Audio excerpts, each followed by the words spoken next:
The western winds blow lonely across the desert plains.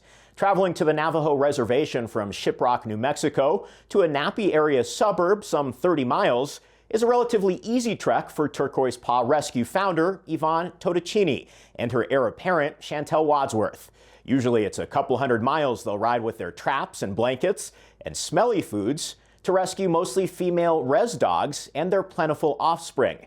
You're watching the Local News Network, brought to you by Distill Beer, Wine and Spirit and Northern Edge Casino. I'm Connor Shreve. They find mamas running loose, puppies dumped in boxes, and dogs that just got hit laying along the side of the road. Volunteers from Turquoise Paw Rescue trap the dogs, then bring them back to the farm in Shiprock for recovery. Eventually, the dogs are relocated to shelters off the reservation, a place that is expansive and beautiful, but full of hardship for people and animals.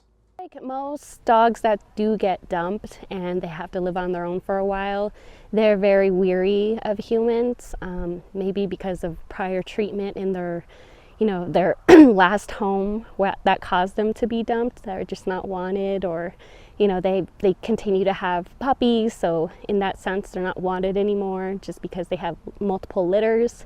So I feel like once they do get dumped and they have to fend for themselves, they do have a hard time trusting people.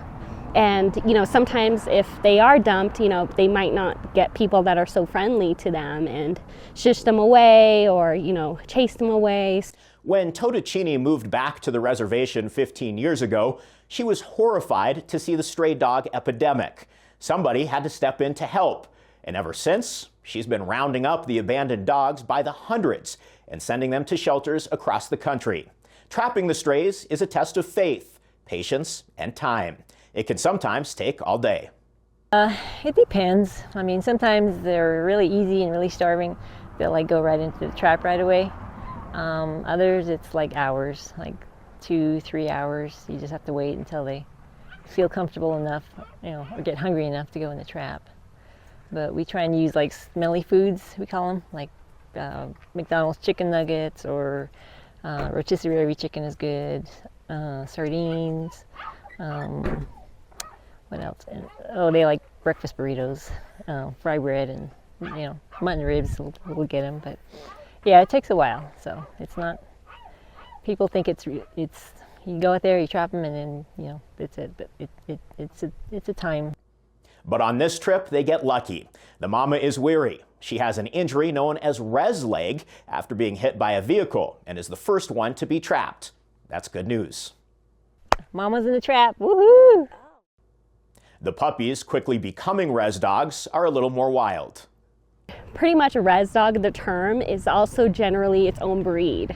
Like when people say, oh, I adopted a Rez Dog, they're generally smarter, just because sometimes they've lived on their own, so they have to figure out the way of life, how to survive. So they're definitely very smart, and they know what's going on.